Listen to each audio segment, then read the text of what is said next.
Foreword. The question that woke me up at 3 a.m. It was a Tuesday night in November.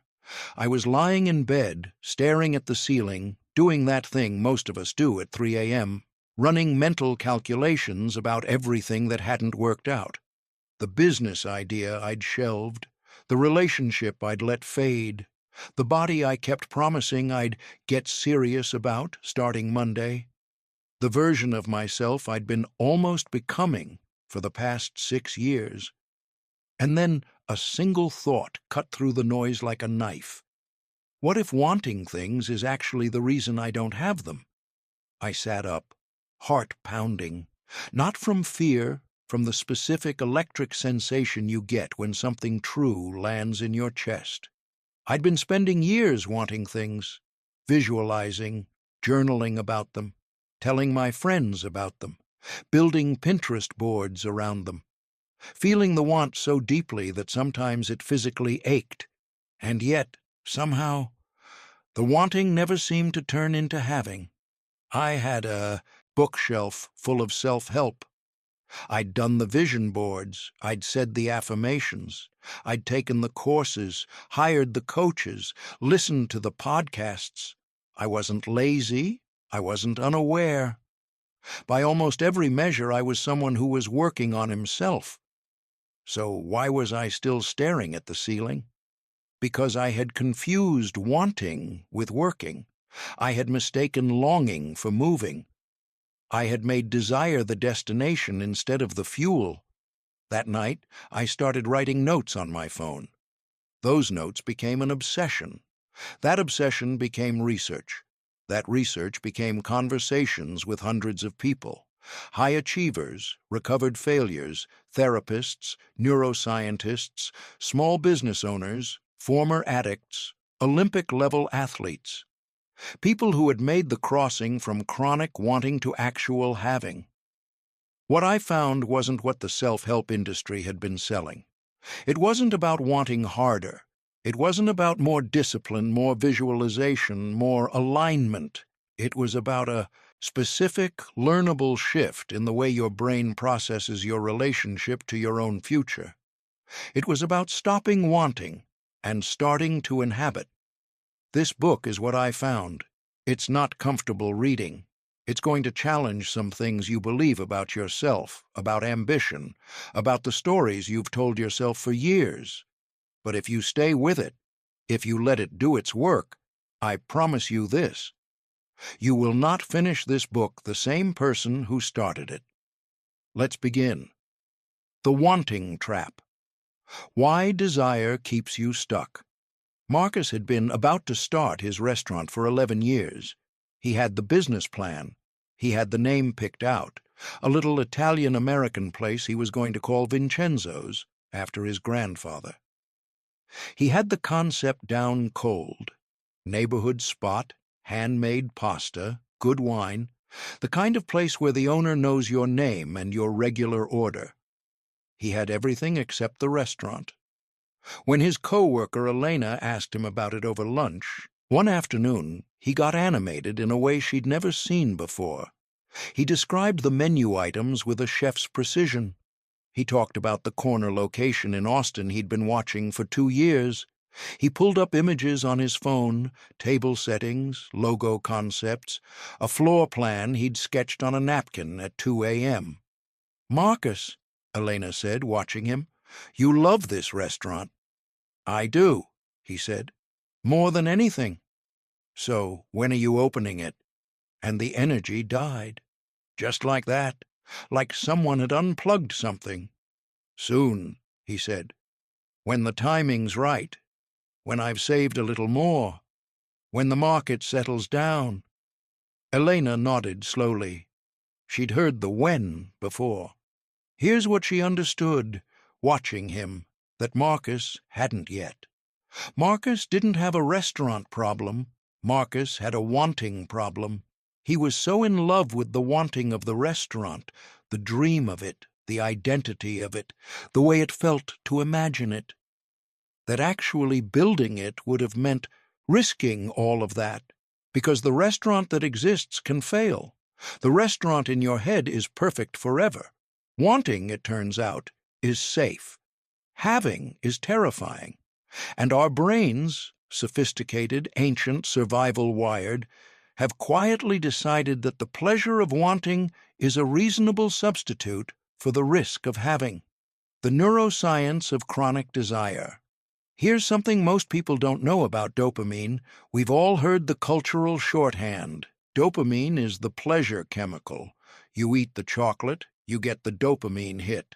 You win the game, dopamine floods the system. Reward, pleasure, repeat. But that's not actually how dopamine works. Neuroscientists have known for decades that dopamine isn't primarily a pleasure signal, it's an anticipation signal. Dopamine spikes most powerfully not when we receive a reward, but when we expect one. The wanting itself is the neurological high. Dr. Wolfram Schultz, a neuroscientist at Cambridge, ran studies showing that when a monkey learned to expect a reward, the dopamine spike moved from the moment of reward to the moment of expectation. The brain had, essentially, decided that expecting the good thing was more neurologically satisfying than getting it. Think about that. Your brain gets more pleasure from wanting your dream life than from living it, which means, and follow this carefully, your brain has a biological incentive to keep you in the wanting stage as long as possible. Every time you fantasize about your goal, your brain releases a small but real dopamine hit. It feels like progress. It feels like motivation. It feels like you're getting somewhere. But you're not getting somewhere. You're getting high on the idea of somewhere. This is what researchers call goal substitution, when the mental simulation of achieving a goal begins to substitute for actually pursuing it. The visualization becomes the reward. The planning becomes the product. The dreaming becomes the destination. And the more intensely you want, the more detailed your vision board, the more emotional your journaling, the more passionate your descriptions to friends over dinner, the more your brain gets satisfied by the wanting alone. Marcus hadn't been failing to open his restaurant for 11 years. He'd been successfully avoiding the terror of actually trying, while still getting the neurological payoff of someone who was working on it. The identity of the wanter. There's a second layer to this that cuts even deeper. Over time, chronic wanting doesn't just become a habit. It becomes an identity.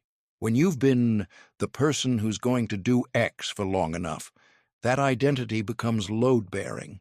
It holds up your self-image. It gives you interesting things to say at parties. It keeps you safely in the category of someone with potential, rather than the scarier category of someone who tried and found out. Ask yourself honestly, is there a version of you that you've been becoming for more than 2 years? The entrepreneur, the artist, the author, the person who gets in shape for real this time, the one who finally leaves the job they hate and builds something they love. How long have you been becoming that person? For many people reading this, the honest answer is a very long time, and somewhere in there, the becoming stopped being a path and started being a home. Dr. Carol Dweck at Stanford has spent decades studying the psychology of potential and belief. One of her most overlooked findings is this: people who believe they have exceptional potential are often less likely to actualize it, because they become afraid that trying will reveal their potential as merely ordinary. The person who's been told all their life they're smart, talented, gifted, they often never do the thing. Not because they can't, because they've built their entire identity around what they might do, and doing it creates a risk that trying might downgrade the myth.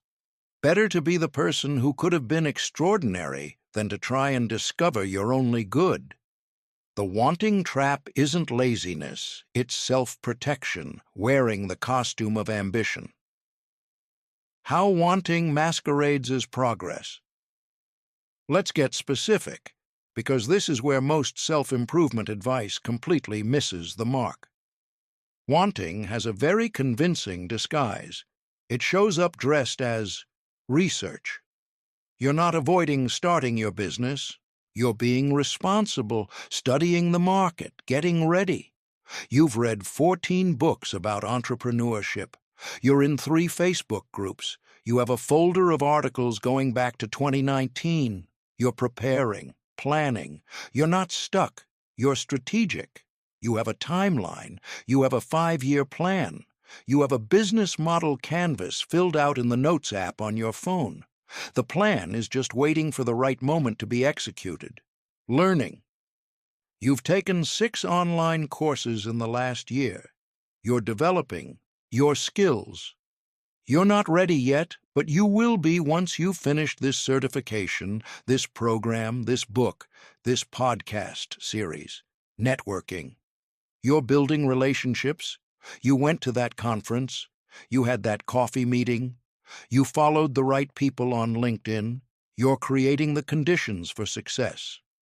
All of these things can be genuine progress, but they can also be extraordinarily well-organized avoidance. The test isn't what you're doing. The test is whether what you're doing is moving you toward a commitment or away from one. There's a version of research that ends with, "I know enough to start." There's a version that never ends at all, that will always find one more thing to read before it's time to go. When wanting masquerades as progress, the person doing it usually knows.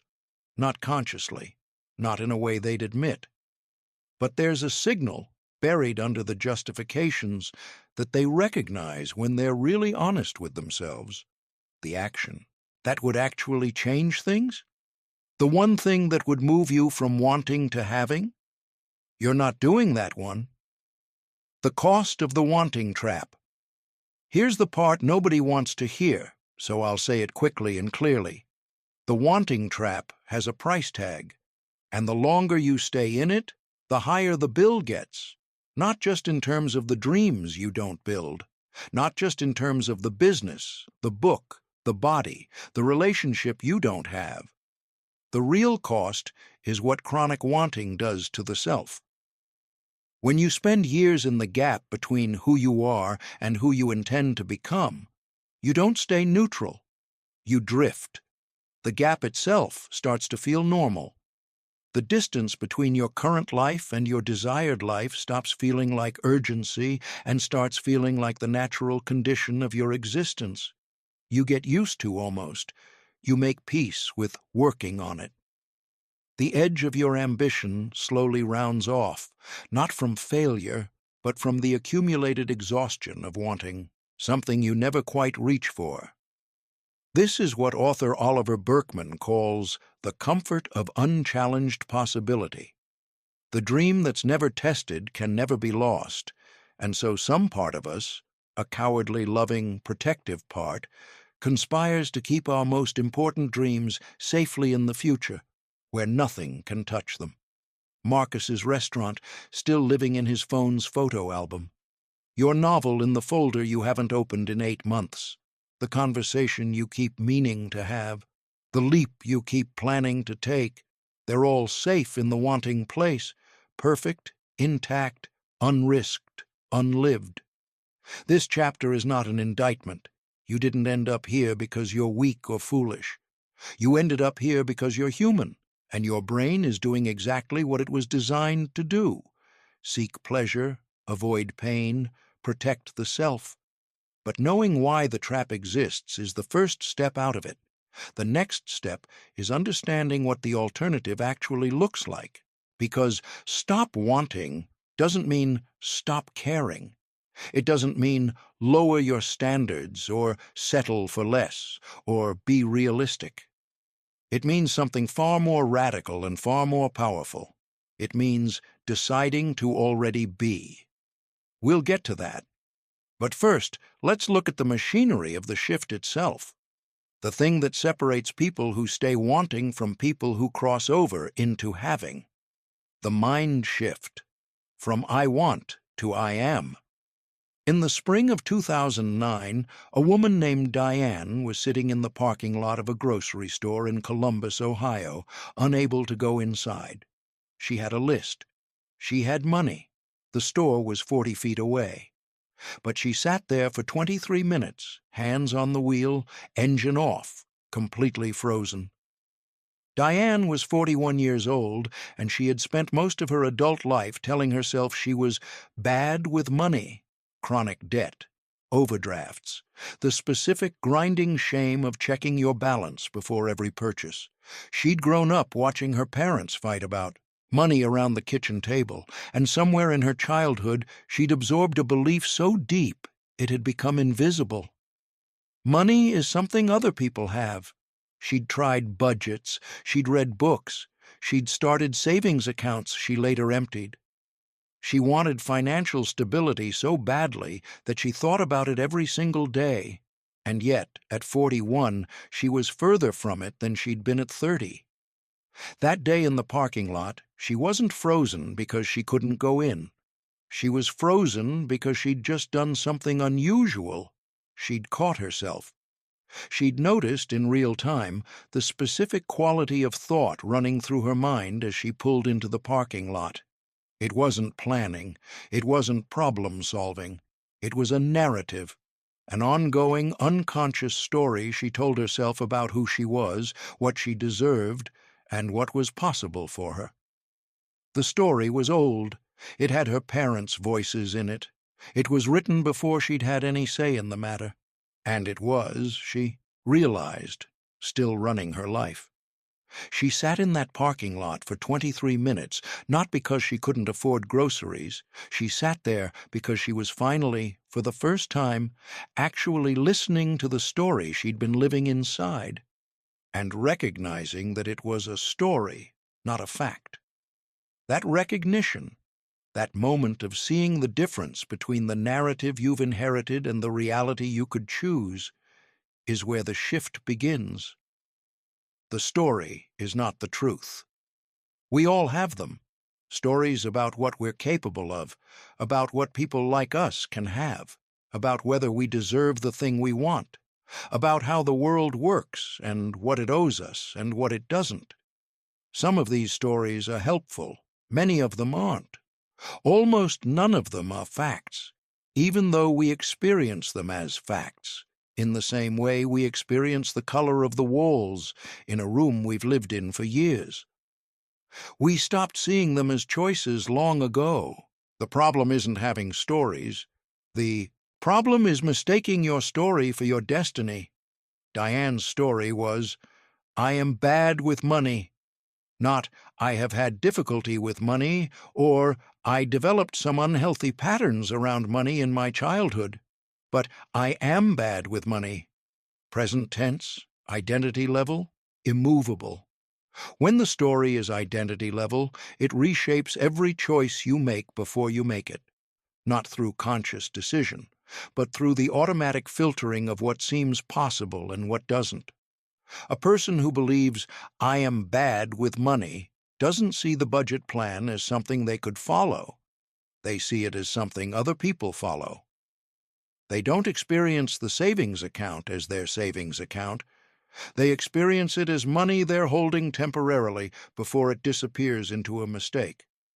The story predicts the outcome, and then the outcome confirms the story. And the loop closes. This is not a personal failing. This is the human brain doing what it was designed to do, building predictive models of the world, including predictive models of the self, and then running those models on autopilot to conserve energy. The question isn't whether you have these stories. You do. Everyone does. The question is whether you're the author of your story or the character in it. The difference between wanting and being, let's make this concrete. "I want to be financially stable" lives in the future. It describes a gap, a distance between where you are and where you intend to go. It is, by definition, something you don't have yet. "I am a person who is financially responsible" lives in the present. It describes an identity.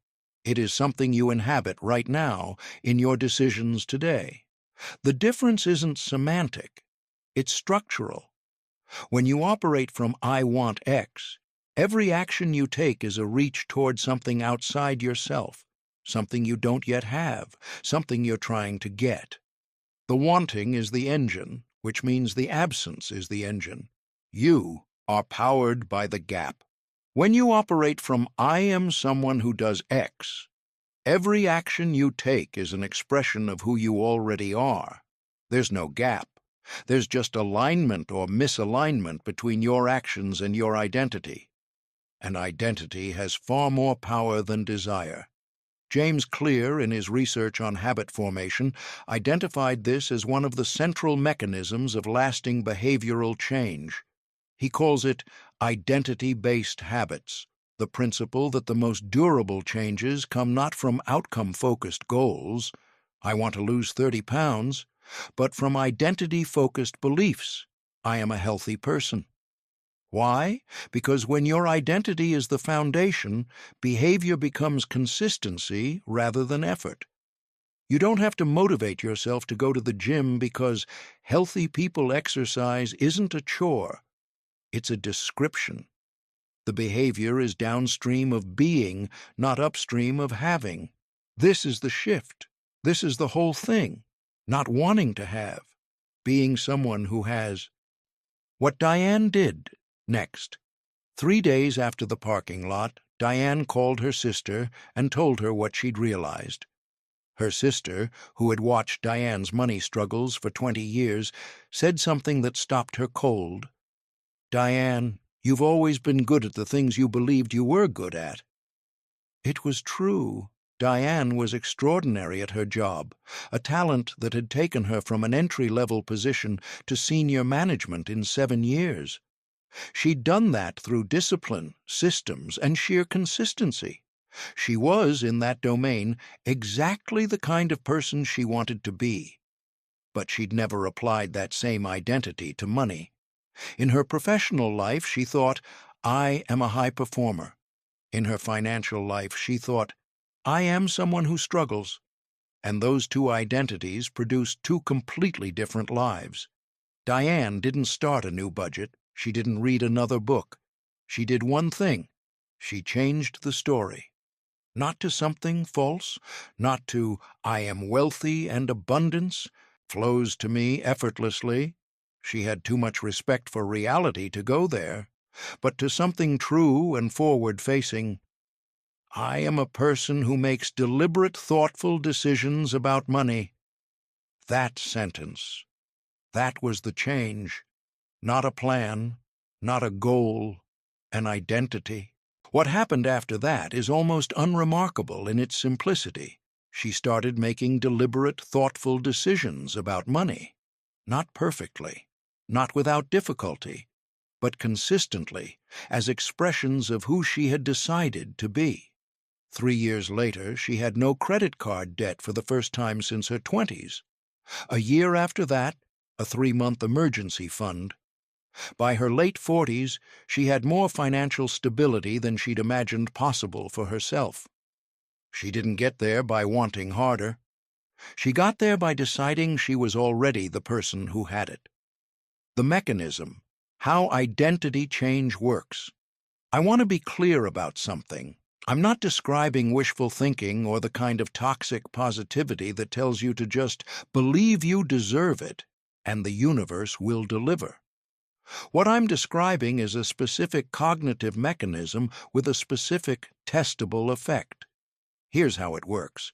When your identity includes a certain characteristic, I am someone who keeps, who commitments. I am a person who creates. I am someone who takes care of their body. Your brain begins filtering the world through that lens. You notice opportunities you would have missed before. You take actions that feel natural instead of effortful. You interpret setbacks as problems to solve rather than evidence of who you are. Psychologists call this behavioral consistency, the documented tendency for people to act in ways that align with how they see themselves. When your self-concept includes a trait, You experience pressure, usually unconscious, to behave consistently with that trait. The identity doesn't just describe behavior, it generates it. This is why affirmations without identity shifts don't work.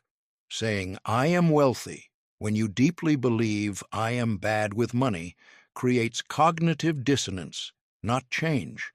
The brain is not fooled by the words, it's running the belief underneath. But when the identity shift is genuine, when you have actually, consciously, committed to a new story about who you are, the behavioral changes follow almost automatically because they're no longer a form of effort. They're a form of expression. You're not trying to become someone. You're being someone. The three-part identity shift. Over the course of writing this book, interviewing hundreds of people who had made major life changes, I noticed a pattern in how the shift actually happened. It wasn't a single moment of inspiration, though those happened. It was a three-part process that played out over days and weeks. Part 1. Recognition.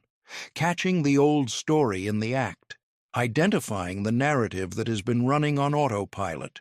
The belief about what you can have, what you deserve, what people like you do. This is the parking lot moment. Diane seeing the story, recognizing it as a story. Part 2. Revision. Choosing a new story with deliberate care. Not a fantasy, a forward-facing identity statement that is ambitious but credible. I am a person who, not I will become or I want to be, but I am. Present tense, identity level, immovable. Part 3. Rehearsal. Acting from the new identity before it feels natural. This is the bridge between the old self and the new one, the period where you are consciously, deliberately choosing to be the person you've decided to be, even when the old story pulls at you. Especially then. This third part is where most people lose the thread. They get the insight, they feel the shift. And then the old patterns come back, and because the new identity doesn't feel fully real yet, they conclude the shift didn't work. It worked. The rehearsal is the work. The discomfort of living the new identity before it feels like yours is the exact mechanism by which it becomes yours. Neuroscientists call this neural pathway formation, the literal physical process by which a new pattern of thought, repeated consistently, becomes the default. The discomfort isn't a sign that you're failing. It's a sign that new hardware is being installed. This is what stop wanting, start having means at the deepest level. Not acquire things, but become the person for whom having those things is the natural expression of who you are. The restaurant doesn't happen because you wanted enough. It happens because you've become someone who owns restaurants, and then you act accordingly. The financial security doesn't happen because you work hard enough. It happens because you've become someone for whom financial responsibility is an expression of identity, and then you act accordingly. The body, the relationship, the career. None of it comes from wanting harder. It comes from being differently. And being differently starts with one thing: a decision. Not a goal, not a plan, not a vision board, a decision about who you are. Marcus eventually opened the restaurant. It took him 18 months from the moment he made the shift, from "I want to have a restaurant" to "I am a restaurateur," to cutting the ribbon on a corner spot in South Austin. It wasn't perfect. The first year was brutal in the way first years always are. He lost money he'd expected to keep and kept customers he hadn't expected to find. But it was his. Not his dream. His restaurant.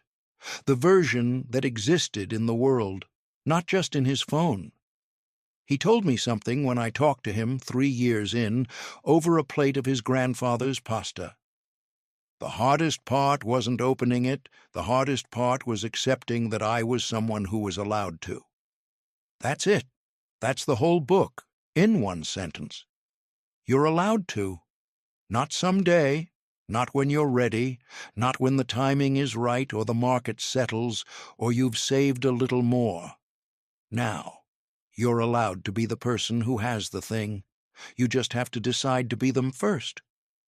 The permission problem. Why we wait to be chosen.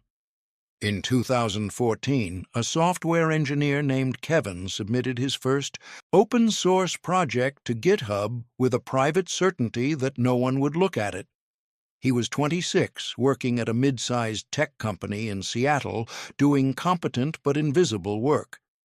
He had ideas, good ones, ideas he'd been refining in notebooks and late-night conversations with friends, but a belief, deep and unexamined, that ideas like his needed to be validated before they could be taken seriously.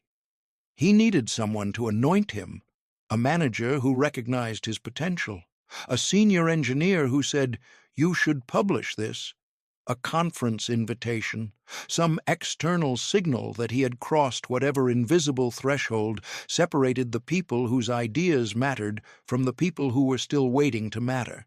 So he published the project and told no one. Not even his closest friend from college. He just posted it and watched the notification counter for 3 days. 0 downloads. I knew it, he thought. Not ready yet. He didn't look at it again for 2 months. In the meantime, a developer named Sarah in Portland, building the exact application that Kevin's project would have solved perfectly, spent 4 weeks writing code from scratch. She launched late. Her client was unhappy. She lost the contract. Kevin's project sat at 0 downloads. Here's what's important to understand. Kevin didn't have a talent problem. He didn't have an idea problem. He had a permission problem. He was waiting for the world to tell him it was okay to be what he already was. The permission economy. We live, most of us, in what I've come to think of as a permission economy.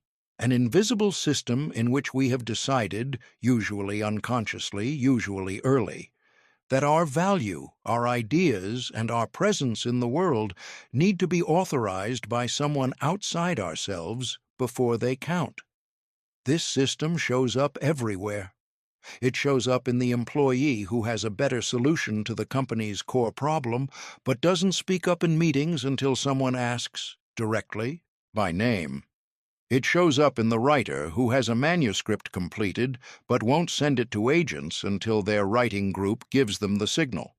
It shows up in the entrepreneur who has a business concept worked out in detail but won't launch until a mentor or investor gives them the go-ahead. It shows up in the person who knows what they need to say in a relationship but won't say it until the other person opens the door. It shows up in the person who has known for 3 years that they need to leave a job they hate, but is waiting for the job to become untenable enough to justify leaving. In all these cases, the individual has what it takes. They know what to do. They're not waiting because they don't know. They're waiting because they haven't been chosen yet. And in the permission economy, being chosen matters more than being ready. Where permission hunger comes from, to understand why this happens, you have to understand where permission hunger comes from, and it comes from somewhere real. For most of human history, permission wasn't just psychological, it was structural. If you were born into the wrong family, the wrong class, the wrong race, the wrong gender, you were not permitted to occupy certain roles in the world. Permission was allocated by power structures, and violating those structures had real, sometimes severe consequences. That history is not past. For many people, in many contexts, the permission barriers are real and present, and not a product of imagined limitation. We should be clear-eyed about that. But for many others, and you may be one of them, the structural barriers have shifted or disappeared, and what remains is the internal architecture of permission that was built when the external barriers were real. The cage was opened. The bird is still sitting in the same spot. Beyond history, there's childhood, Most of us were raised in systems, families, schools, communities, where external validation was the primary currency: grades, approval, being told you did well, you're talented, you're special. We learned very early to calibrate our sense of permission by reading the reactions of people around us. Smart kids learn this especially well. If you were the kid who got the gold stars, who pleased the teachers, who understood quickly that being seen as capable was a source of safety and belonging, you learned that other people's recognition was the permission slip for your own ambition. And then you grew up, and the gold stars went away, and you kept waiting for someone to hand you the permission that you now had to manufacture for yourself. The chooser and the chosen. There are two fundamentally different orientations to the world, and most people have never consciously chosen between them. The first orientation is, I am waiting to be chosen. In this orientation, the world is essentially a casting call. Opportunities come from gatekeepers. Success comes from recognition. Your job is to be good enough, visible enough, and fortunate enough to be selected. You prepare, you perform, you hope, you wait. The second orientation is, I am the one who chooses. In this orientation, the world is a workshop. Opportunities come from action. Success comes from starting. Your job is to do the work, put it in front of people, and adjust based on what you learn.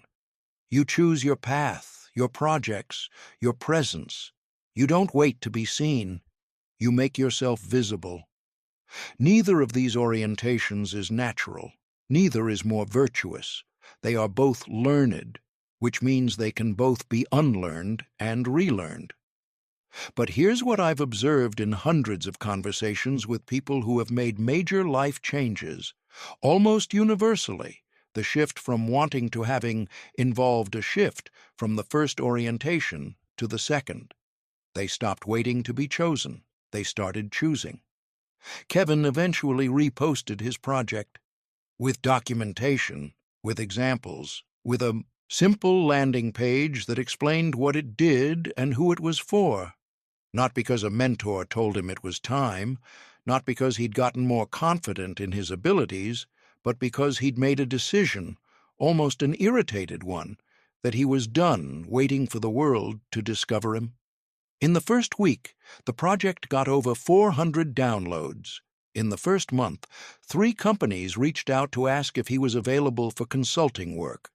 Within a year, it had become one of the more popular utilities in its category, and Kevin had been invited to speak at 2 developer conferences. Nothing had changed about Kevin's talent between the first posting and the second. What changed was his relationship to permission. He stopped needing it from outside. He started giving it to himself. The internal permission slip. Self-permission is not arrogance. I want to be very clear about this because the fear of seeming arrogant is one of the most effective mechanisms of the permission economy. Arrogance is the belief that your value is so established, so certain, so superior, that you don't need feedback, adjustment, or growth. Arrogance closes. Self-permission is the decision to act on your own authority while remaining genuinely open to being wrong, to learning, to improving. Self-permission opens. The person who says, I'm ready, I have all the answers, watch me be perfect. That's arrogance. The person who says, I'm going to begin, I'm going to publish this, I'm going to show up, and I'm going to keep getting better. That's self-permission. The difference is not in the confidence, it's in the direction of the learning, toward or away from it. When you give yourself permission to begin, you're not claiming infallibility, you're claiming agency. You're saying, I have enough, I know enough, I care enough, I'm starting. This is the essence of what I call the internal permission slip. The act of consciously, deliberately, in writing if possible, authorizing yourself to do the thing you've been waiting to be cleared for. Here's what it looks like. I, your name, give myself full permission to start the specific thing, knowing that I don't have everything figured out and accepting that this is fine. I have enough. I am enough. I am starting. Read it, mean it, then go do the thing. It sounds almost embarrassingly simple. It is. The simplest things are often the most powerful because we spend all our energy creating sophisticated systems to avoid doing them. What you're actually waiting for. I want to ask you a question, and I want you to sit with it rather than answering immediately. What are you waiting for before you start? Not tactically, not, I'm waiting to save enough money, or I'm waiting until the kids are older. Underneath those tactical reasons, what quality, what attribute, what state of being are you waiting to inhabit before you give yourself permission to go? For most people, when they're really honest, the answer is some version of certainty. They're waiting to be certain it will work, certain they're ready, certain they won't look foolish, certain the path ahead is clear enough to step onto without risk of falling. And here's the thing about certainty. It doesn't come before the action. It comes from the action. The only way to know if you can do the thing is to do the thing. The only way to find out if the idea is good is to put the idea into the world. The only way to build the confidence you're waiting for is to start without it and let the doing build it around you. Clarity comes from engagement, not contemplation. Certainty is earned through movement, not manufactured through waiting. The person who is waiting to feel ready will be waiting for the rest of their life, because the feeling of readiness, real readiness, bone-deep confidence, is a byproduct of having begun. It doesn't arrive first. It can't. Kevin wasn't more ready the second time he posted his project. He was more willing to be unready in public. That's all. And that willingness, that radical acceptance of beginning before certainty, is the permission slip. Sign it, in ink, today. The language of having, how the words you use, shape the life you live. There's a psychologist in Chicago named Dr. Yvonne Park who has spent 15 years studying something that most people consider too small to matter. The specific words people use to describe their goals. Not the goals themselves, the words around them. In one study, she divided a group of participants into two cohorts. Both groups were given the same goal, to exercise 3 times a week for 8 weeks, but they were given different instructions for how to talk about it. Group A was told to say, I'm trying to exercise more. Group B was told to say, I don't miss workouts. Same goal, different language. At the end of 8 weeks, Group B had a completion rate nearly 40% higher than Group A, despite having identical demographics, schedules, and stated levels of motivation at the start. The difference wasn't willpower, it wasn't circumstances, it was syntax. I'm trying is the language of aspiration. It describes a gap, a place you want to get to but haven't yet. It casts you as someone in the process of becoming, which means you are, by definition, not yet there. I don't miss workouts is the language of identity. It doesn't describe something you're reaching for. It describes something you are. Not because the words are magic, but because they activate a different neural framework, a different self-concept, a different set of automatic behaviors. You live up to, or down to, the story your language tells about you. The grammar of your future language isn't just how we communicate reality, it's how we construct it. This is not a metaphor. Cognitive linguists have documented across dozens of studies that the language we use to describe our experiences literally shapes the neural pathways through which we process those experiences. The words we habitually use become the lenses through which we see. Here's a simple exercise that will feel uncomfortable because of how clearly it reveals the mechanism. Pay attention. for just one day, to how you talk about the things you want? Do you say, I'm trying to build my business, or I am building my business? Do you say, I hope to get healthy, or I am someone who takes care of my body? Do you say, I'm working on my relationship, or I show up fully in my relationship? Do you say, someday I want to write a book, or I'm a writer? The difference between these pairs isn't confidence level, it's time location. Trying, hoping, working on, someday, these place the action in the future, with you observing from the present, hoping to close the distance. I am, I do, I show up. These place you in the action, present tense, identity level. You might say, but I'm not there yet. It would feel dishonest to say, I am a writer when I haven't published anything. Here's the question. What makes someone a writer? Is it publication? Then most of the writers you've heard of weren't writers until quite late. Toni Morrison was a writer long before she published a book. She was a writer when she was getting up at 4 a.m. to write before her kids woke up, with no guarantee anyone would ever read it. You're not lying when you say, I am a writer. You're making a declaration, a commitment, a decision about your identity that your behavior will then be called to honor. That's not dishonesty. That's authorship. The language audit. Over the past several years, working with clients ranging from startup founders to retired teachers trying to find new direction, I've developed what I call a language audit, a structured exercise for identifying the specific vocabulary patterns that are quietly undermining the life you're trying to build. The audit has 3 parts. Part 1, the hope collection. For 1 week, every time you catch yourself using hope, try, someday, eventually, when I'm ready, or working on, write it down. The full sentence. No editing, just collect. Part 2, the translation. Take each sentence from your collection and translate it into the language of identity. I hope to get out of debt becomes, I am someone who makes financially sound decisions. I'm trying to be more present with my kids becomes, I am a fully present parent.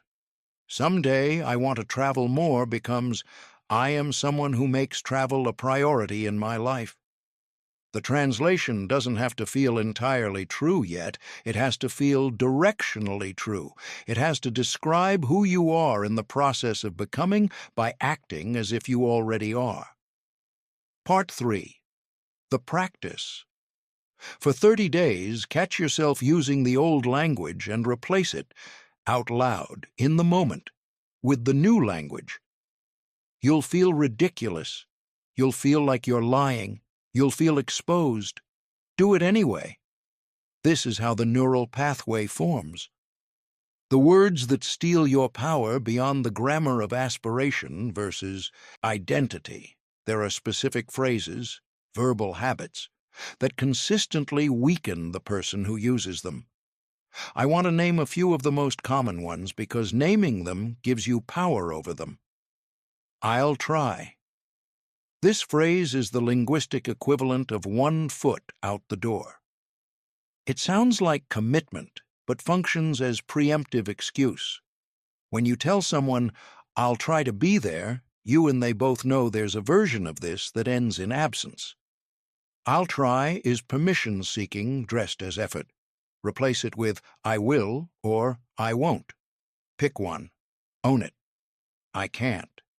In almost all cases where people say I can't, what they mean is I've decided not to or I don't know how yet. The difference matters. I can't exercise every day is a statement about limitation. I've decided not to prioritize exercise every day right now is a statement about choice. The second is honest. The first is disempowering. You're not a passive recipient of your own limitations. You're an active architect of your choices. Call them what they are. This miniaturizing word appears constantly in the speech of people who are undervaluing their own contributions. I just think we should consider, I just had one small idea. I'm just, Every time you add just before your own ideas, your own contributions, your own existence, you're asking the listener to take you less seriously.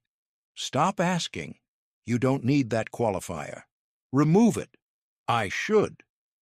There is perhaps no phrase in the English language more reliably associated with inaction than I should. I should call my dad. I should start exercising. I should work on that project.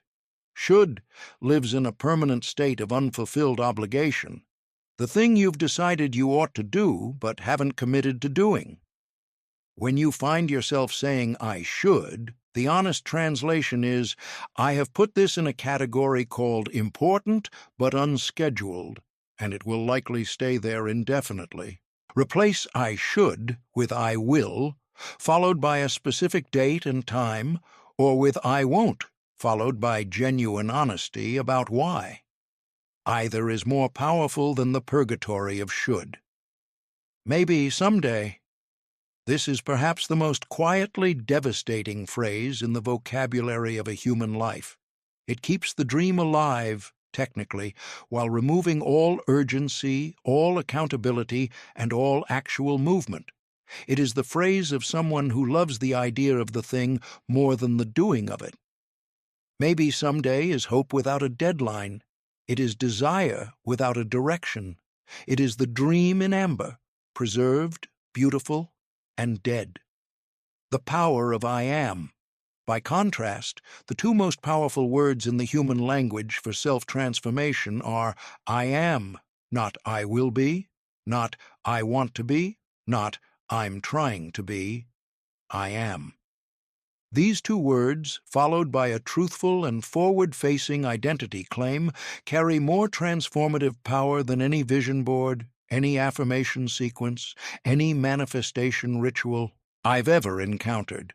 Because I am doesn't describe where you're going. It describes where you stand, and where you stand determines what you can reach. Here's a practice I want you to try right now.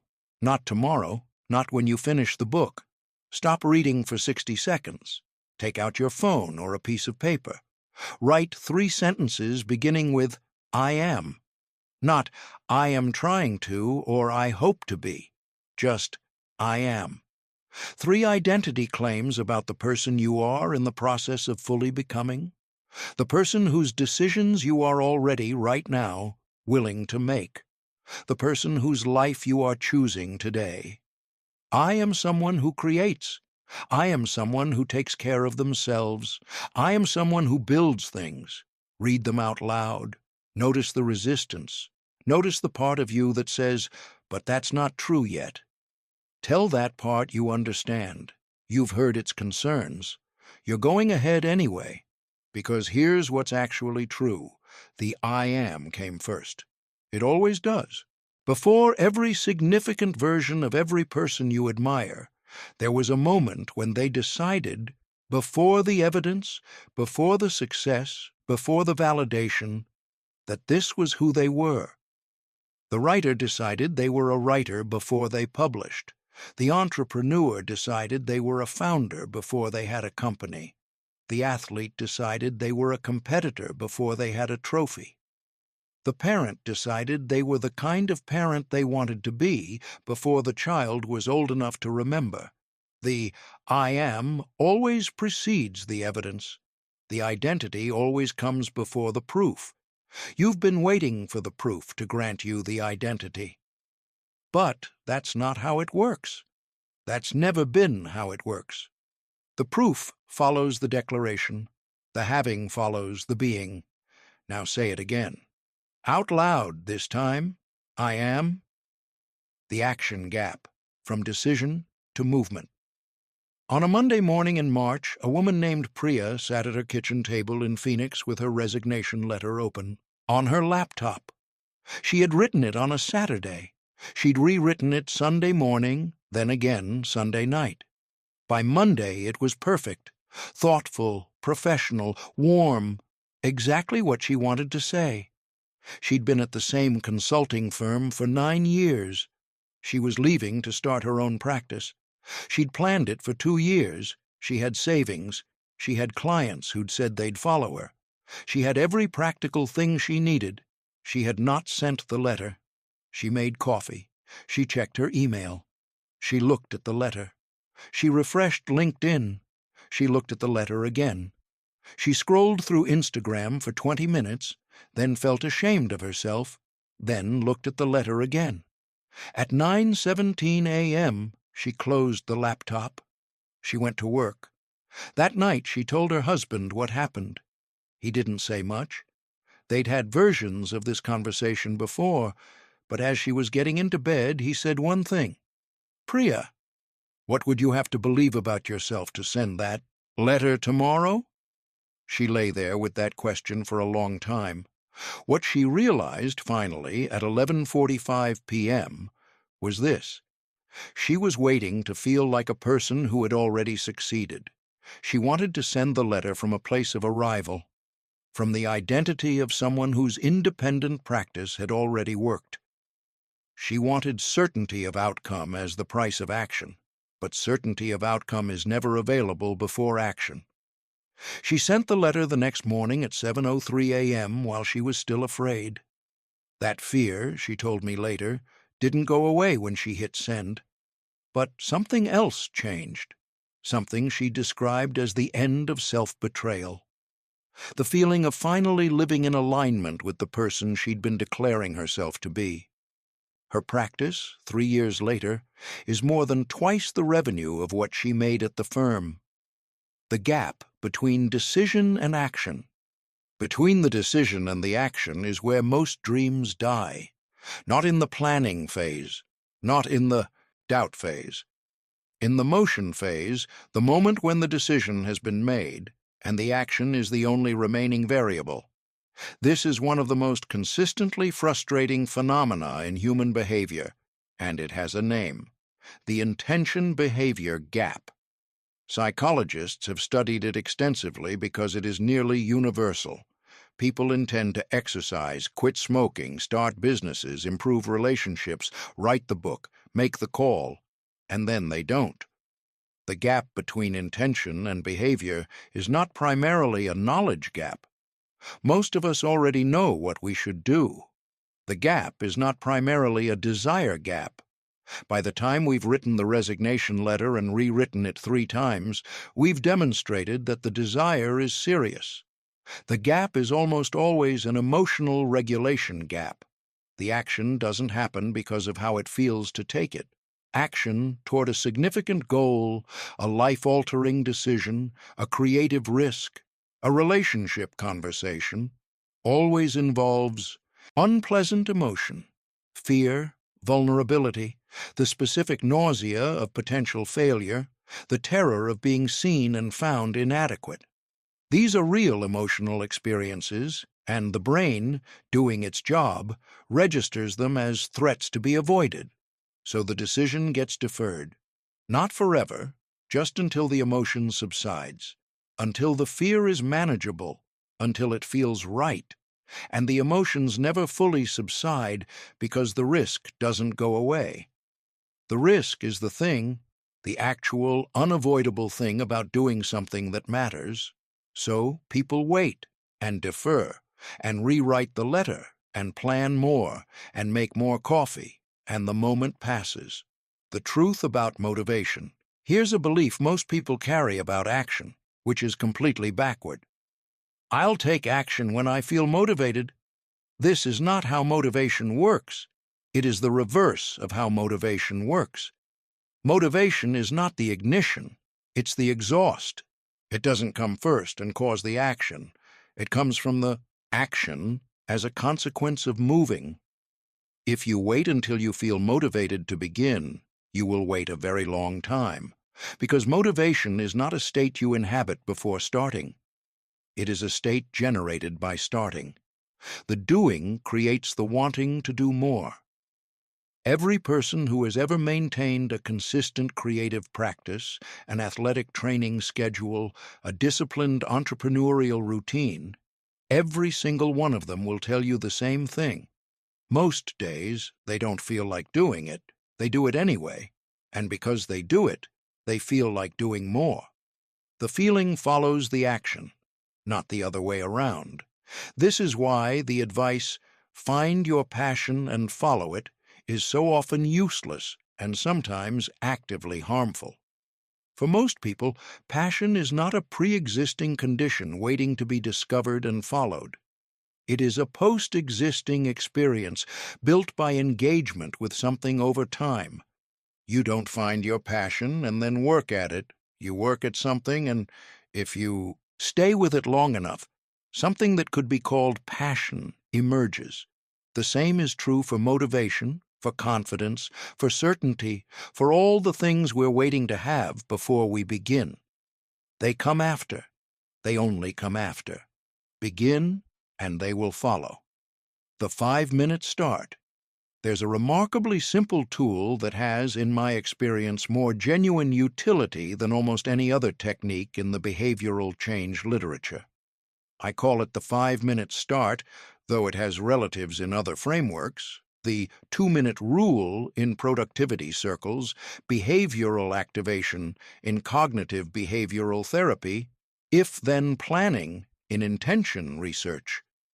The principle is this: when facing an action that feels emotionally overwhelming, commit only to 5 minutes of it. Not the whole project, not the full workout, not the finished draft. 5 minutes. Open the laptop and write one sentence. Put on the shoes and walk to the corner. Open the business model canvas and fill in one box. Pick up the phone and dial the number. Just 5 minutes. What happens in 5 minutes is almost never just 5 minutes. The overwhelming majority of the time, once you have started, the action becomes its own momentum. The task that was emotionally impossible to begin becomes manageable to continue, because the emotional cost of beginning was the entire barrier. The continuing is simply work. But even when the 5 minutes is just 5 minutes, even when you literally stop after 5 and do nothing more, you have broken the pattern of non-action, and that break has value.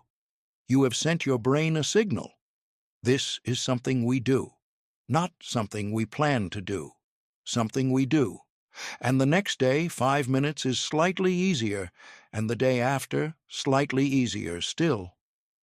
Priya, in her paralysis over the resignation letter, could have applied this. Her 5-minute start was not send the letter. It was open the laptop, then read the letter. Then, just as her husband's question helped her see, decide what she would have to believe to take the next step. The mountain is climbed one step at a time, but more importantly, the mountain is only climbed once you've taken a step. The bias toward beginning. There's a concept in behavioral economics called present bias, the documented tendency for humans to overweight the costs and discomforts of the present moment relative to future costs and benefits. In simple terms, the pain of beginning now feels bigger than the pain of not having begun later. The discomfort of starting the workout today feels more intense than the regret of not having started it a year from now. The anxiety of making the call feels worse than the cost of having not made it. The vulnerability of shipping the work feels more threatening than the emptiness of having kept it forever in draft. Present bias is a universal feature of human psychology, not a personal flaw, but knowing about it gives you a specific tool. When you feel resistance to beginning, that resistance is information about the present, not information about the future. The question is not, does this feel good to start?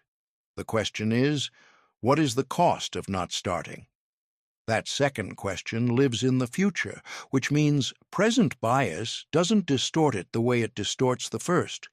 When you shift from how does beginning feel to how will not beginning feel 5 years from now, you are essentially overriding present bias by expanding your time horizon. Priya didn't send the letter because it felt good. She sent it because at 11:45 p.m. she finally let herself look at the cost of not sending it. Another year at a job she'd outgrown, another year of performing a version of herself she'd already decided to leave behind, another year of self-betrayal. That vision of the future version of herself who had waited one more year and then another was more motivating than any excitement about the new path. Sometimes the most powerful motivation isn't the pull toward what you want. It's the clarity about what you're losing every day you don't move. Deciding to decide. There is one more layer to the action gap that I want to address directly, because I see it most clearly in the people who are most thoughtful and most stuck. The refusal to decide. Not the inability, the refusal. For thoughtful, analytical people, people who understand nuance, who see multiple sides of every question, who are genuinely aware of the complexity of choices, there is a particular trap. The belief that more information, more analysis, more consideration will eventually produce clarity. It won't. This is not because clarity is unachievable. It's because clarity of this kind, the certainty that the path is right before you've walked it, is not available through analysis. It is only available through action. The decision to decide, to say, I have enough information to begin, and I will learn. The rest from doing is one of the most important decisions a person can make, because it is not a commitment to a particular outcome. It is a commitment to a particular orientation, forward movement, learning, adjustment, continuation. Many of the most significant decisions in a human life are not made through analysis. They are made through exhaustion of the alternatives and a willingness to claim the path that is most deeply, most honestly, most persistently aligned with who you are trying to be. You've done the analysis. You know what you think. You know what you want. The information you're waiting for isn't coming. Not before you act, decide, begin, learn. That's the sequence. Not learn, then decide, then begin. Begin, learn, decide again, begin again. This is how the life you want gets built, not from a plan, from a sequence of courageous starts. The deserving question. Do you actually believe you deserve it? Let's talk about the thing nobody wants to talk about. You can have all the strategies in the world. You can change your language, identify your identity, give yourself permission, start taking action. You can do everything this book suggests, and still not move. If there's a deeper belief in place, a belief that you don't deserve the life you're building, every strategy becomes a sandcastle at the waterline. I've watched this happen. I've watched people build sophisticated systems of self-improvement that never quite seem to produce the outcomes they're designed for, and when you look closely enough, when the person is honest enough, you find it. The bedrock belief that other people deserve good things, but not them. Not quite, not fully. This belief is so common, so quietly devastating, and so rarely addressed in the self-help literature that I want to spend an entire chapter on it. Because if you don't believe you deserve the thing, you will find a way to not have it, even when it's in your hands. The sabotage. Pattern. A man named Jordan grew up in a small town in rural Tennessee, the first person in his family to go to college. He was brilliant, the kind of intelligence that was visible from across a room. He worked harder than anyone around him, got scholarships, got a degree from a school his family had never heard of, landed a job at a financial firm in New York that paid more in a month than his father earned in a year. He called his mother every Sunday. He sent money home. He dressed the part, talked the part, performed the part of a person who had made it. And then, quietly, systematically, he began to dismantle it. He missed deadlines. Not often, just enough. He was late to meetings that mattered. He passed on a promotion opportunity because the timing wasn't right. He let a client relationship deteriorate rather than making the call that would have saved it. None of it was conscious. Every time he analyzed his own behavior, it seemed reasonable. There was always a rational explanation. He was tired. He was overwhelmed. The timing genuinely hadn't been right. It was only in therapy, 3 years after watching a career that had been exceptional become merely adequate, that he connected the dots.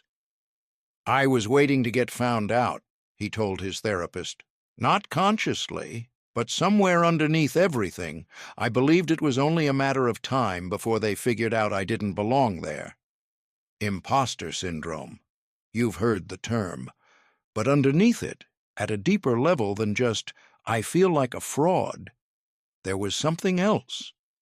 The belief that the good thing, the life he was building, the success he was earning, was not fundamentally for him. It was for people from a different kind of family, a different background, a different story. He was borrowing it. And borrowed things, eventually, have to go back. So he returned it before he could be asked to. The deserving belief and where it lives. Beliefs about deserving are among the most deeply lodged beliefs humans carry. They're usually formed in childhood, through messages received explicitly. "You think you're better than us?" Or implicitly, watching the people around you not have things and absorbing the unspoken lesson about what people like you get. They are reinforced by experience, which means that every time your life confirms the belief, every time you don't have the thing, don't get the result, don't get chosen, the belief gets stronger. And because these beliefs are so old, so pre-verbal, so baked into the architecture of the self, they are almost never examined directly. Instead, they're experienced as reality. This is just how my life goes. Things like that don't happen for me. I'm not really the type of person who... The phrases that signal the deserving belief in action are subtle. Lucky. When someone consistently attributes their successes to luck, not as genuine gratitude for fortune, but as a way of ensuring that success stays attributable to something outside themselves. They're managing the deserving belief. If it's luck, they can't take ownership of it. And if they don't own it, it can be taken away and they won't have to blame themselves. Too much. When a person consistently self-interrupts at moments of potential expansion, pulls back from a promotion, downplays an achievement, preemptively retreats from a relationship that's getting serious, they may be operating under the belief that having too much good is dangerous, that it tempts fate, that people who let themselves fully have things get them taken away. Not the type. The phrase, "I'm not really the type of person who," is one of the clearest windows into the deserving belief. It describes not an inability, not a practical barrier, but an identity classification. There are people who get that thing, and I'm not one of them. The worthiness inventory. To surface your own deserving beliefs, I want to walk you through what I call the worthiness inventory, a set of questions designed not to be answered quickly, but to be sat with. Read each question. Notice your immediate gut-level response. Don't answer with your aspirational self. Answer with your honest self, the one that's been operating under the hood. Do you feel, at a fundamental level, that you deserve to be wealthy? Not, "I think rich people deserve their money," but, do you specifically deserve to be wealthy? Do you believe that having an exceptional relationship is something available to you personally? Or do you believe that people like you tend to end up in relationships that are good enough? When something really good happens in your life, do you receive it fully? Let it land? Let yourself enjoy it? Let it become part of your story? Or do you spend some of your energy managing it, keeping it in perspective, protecting yourself from getting too excited? When you achieve something significant, what is the first thought that follows the achievement? Is there a level of success in any area of your life that you believe you shouldn't exceed? An invisible ceiling you've placed on your own having? These questions are uncomfortable. The discomfort is the work. What you're looking for in your responses is the pattern, the specific story your deserving beliefs have been writing about your life without your explicit consent. Because here's what I know to be true. If the pattern is there, it is costing you. Not in some vague spiritual sense, but in concrete, measurable outcomes. In the opportunity you pulled back from. In the relationship you kept arm's length. In the achievement you followed with self-sabotage. The rewrite. Jordan, in therapy, did the hard work of examining where his deserving belief had come from. He traced it to specific moments. His father's response to his first acceptance letter, "Don't get too big for your britches." A mentor in high school who'd believed in him, but also made his specialness contingent on performance. The accumulated experience of being the only person who looked like him in most rooms he walked into. None of these things were his fault. None of them had been decisions, but they had produced a belief that was operating in him, without his knowledge, at enormous cost. Once he saw it, really saw it, not intellectually but in his gut, he had a choice that he hadn't had before. Not to erase the belief, which isn't how it works, but to recognize it as a story he'd been handed, not a fact he'd discovered, and to choose a different story. The different story wasn't, "I am special and exceptional and everyone will see it." That was the arrogance he'd been trained to avoid. The different story was simpler. "I belong here, not by accident, not by luck, not on borrowed time. I belong here because I've earned it, and because I'm continuing to earn it, and because the standards I hold for myself have nothing to do with anyone else's idea of whether someone like me gets to be here." He stayed in New York. He asked for the next promotion. He took ownership of his track record instead of attributing it to fortune. 3 years later, he told me, "I stopped apologizing for being there." That's the deserving shift in one sentence. Stop apologizing for being here. You're not here by mistake. You're not holding someone else's life. You're not one revelation away from being asked to leave. You belong here, in your ambition, in your relationships, in your success, in your full, unheld, completely inhabited life. The deserving belief doesn't change overnight.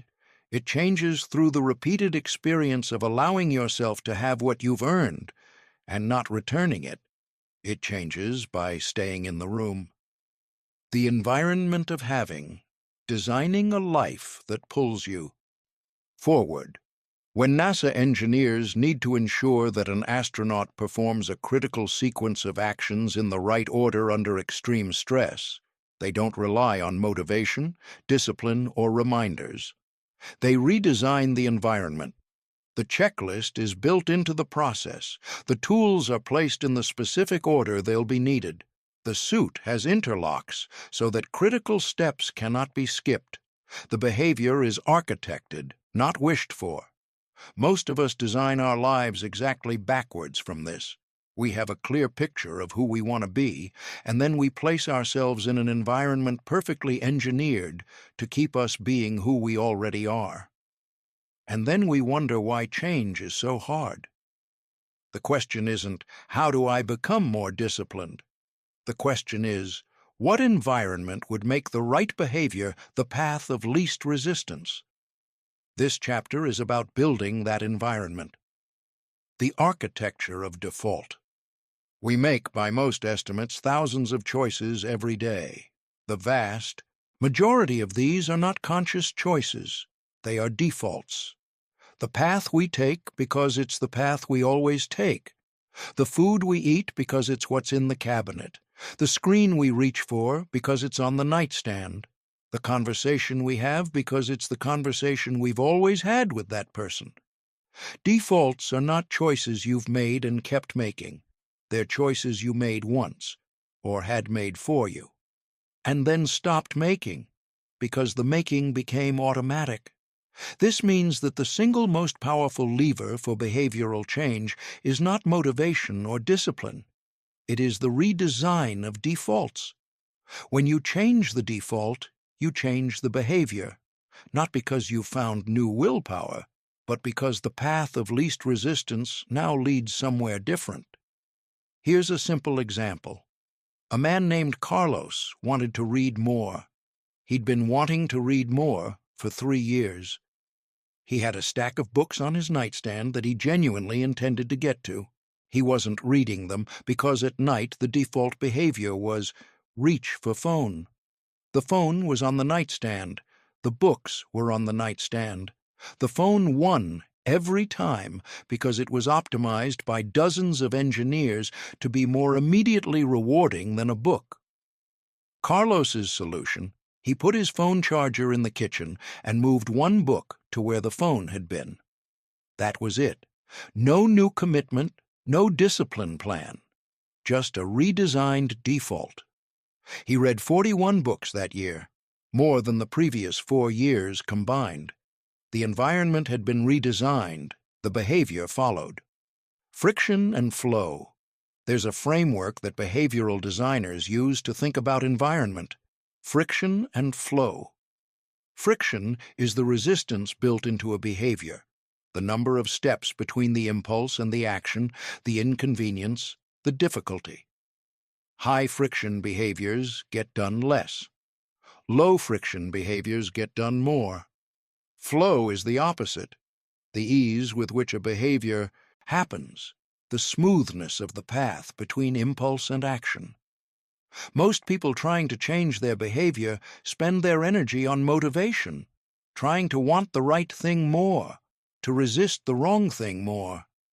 But motivation is a limited variable resource. Friction and flow are structural, and structure doesn't get tired. Here's the principle.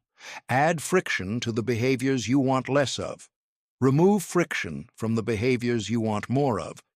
You want to exercise more? Put your gym clothes out the night before.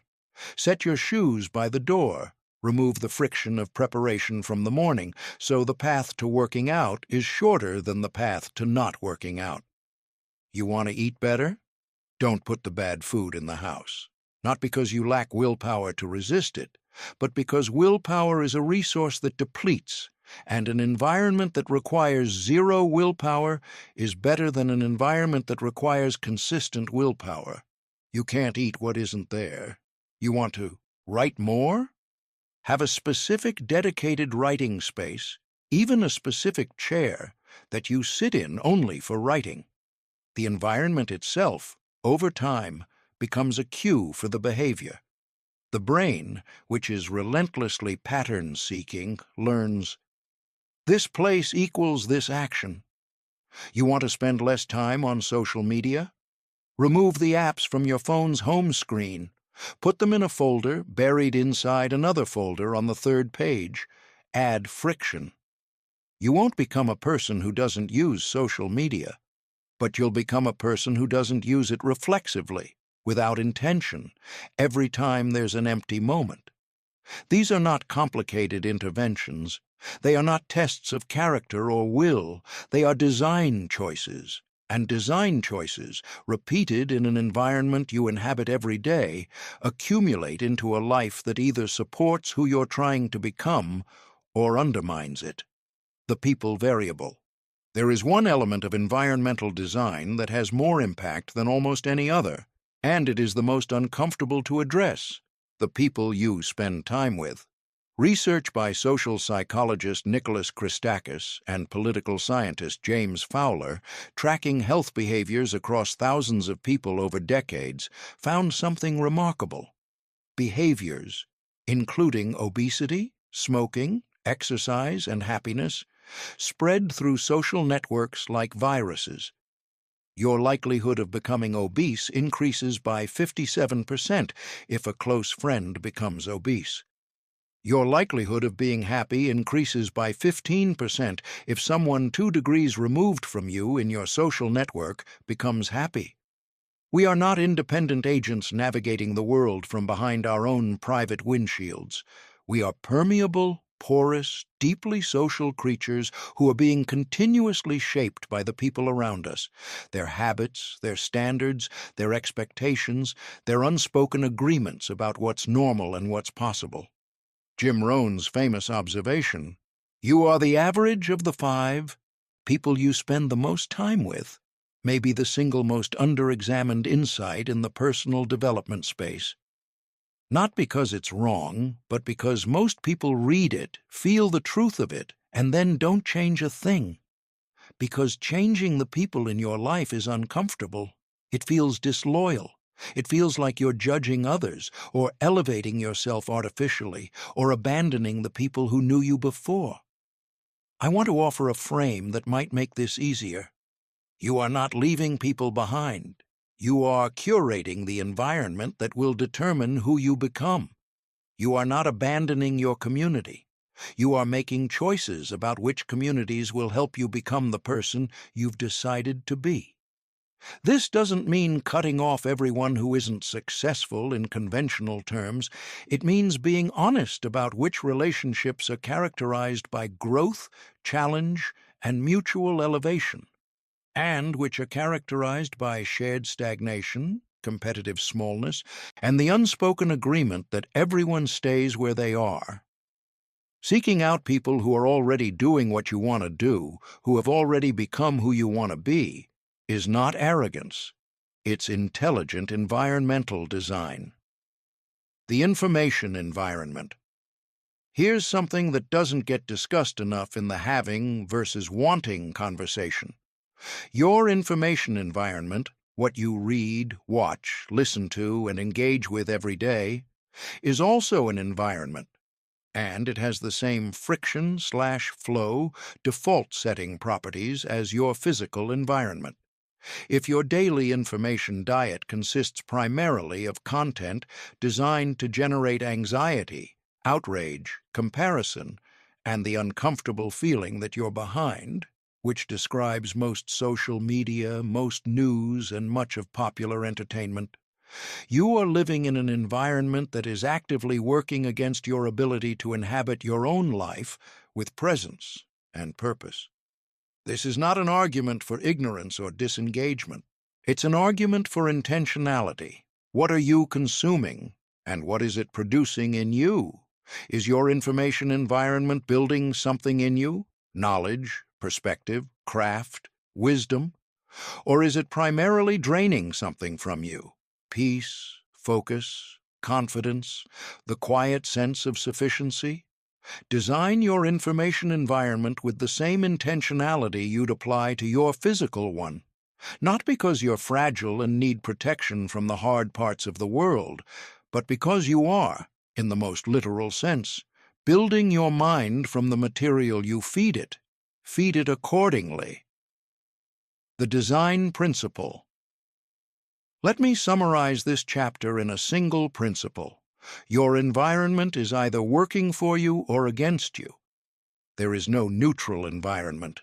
Every physical space you inhabit, every relationship you maintain, every information source you regularly consume, all of these are either building the person you want to be or eroding them.